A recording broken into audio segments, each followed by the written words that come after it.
ఇప్పుడు అందరి దృష్టి కాకినాడ జిల్లా పిఠాపురం నియోజకవర్గం వైపే ఉంది. ఎందుకంటే అక్కడి నుంచి జనసేనాని పవన్ కళ్యాణ్ పోటీ చేస్తున్నారు.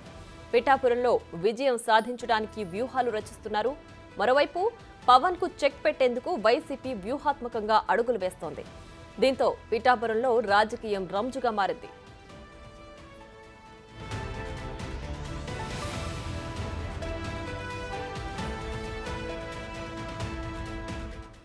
పిఠాపురంలో తనను ఎమ్మెల్యేగా గెలిపించాలని పవన్ కళ్యాణ్ అభ్యర్థించారు.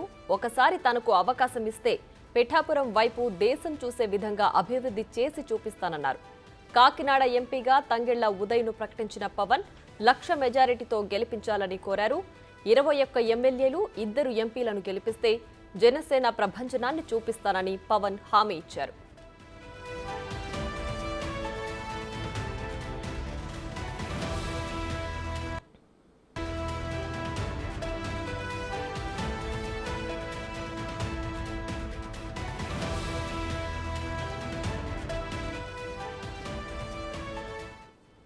పిఠాపురంపై సీఎం జగన్ ప్రత్యేక ఫోకస్ పెట్టారు. అక్కడి నుంచి వైసీపీ ఎంపీ గీతను బరిలోకి దింపుతున్నారు.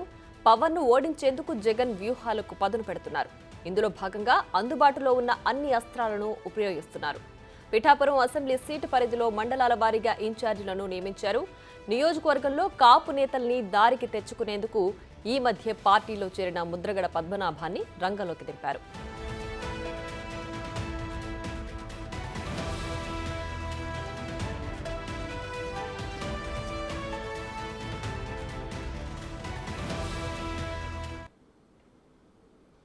రైటిక పిఠాపురం నియోజకవర్గంపై ఇప్పుడు అందరి దృష్టి ఆసక్తికరంగా మారింది. ఎందుకంటే అక్కడి నుంచి పవన్ కళ్యాణ్ పోటీ చేస్తున్న నేపథ్యంలో అటు అధికార పక్షం కూడా అక్కడ అన్ని అస్త్రాలను ప్రయోగిస్తోంది గెలుపు కోసం. సో దీనికి సంబంధించి మరింత డీటెయిల్స్ మాకు అందించడానికి రాజేష్ లైవ్ లో సిద్ధంగా ఉన్నారు.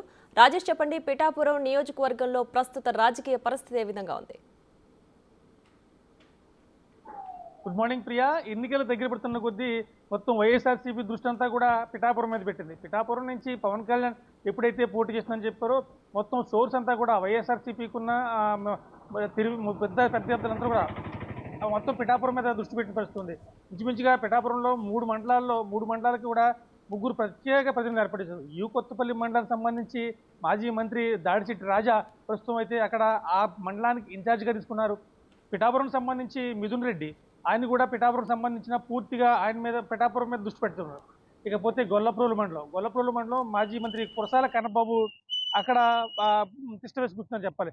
మొత్తం మీద ఎట్టి పరిస్థితుల్లో కూడా కూటమి నుంచి పవన్ కళ్యాణ్ని పిఠాపురంలో ఎట్టి పరిస్థితుల్లో గెలవనివ్వకూడదు అనే థాట్తో మొత్తం అన్ని కూడా సర్వశక్తులు ఒడ్డి పిఠాపురం మీద వైఎస్ఆర్సీపీ దృష్టి పెట్టడం తెలుస్తుంది. దాంతోపాటు ఇటీవల వైసీపీలో చేరిన ముద్రగడ పద్మనాభం కూడా దాని మీదే దృష్టి పెట్టారు. మొత్తం పిఠాపురం మీదే దృష్టి పెట్టిన పరిస్థితి ఉంది. మొత్తం మీద చూసుకుంటే అన్ని పార్టీలు కూడా మొత్తం కూటమిలో భాగంగా టీడీపీ, బీజేపీ, జనసేన మొత్తం ఈ కూటమిలో భాగంగా అక్కడ ఉమ్మడి అభ్యర్థిగా పవన్ కళ్యాణ్ బరిలో ఉంచిన పరిస్థితి తెలిసిందే.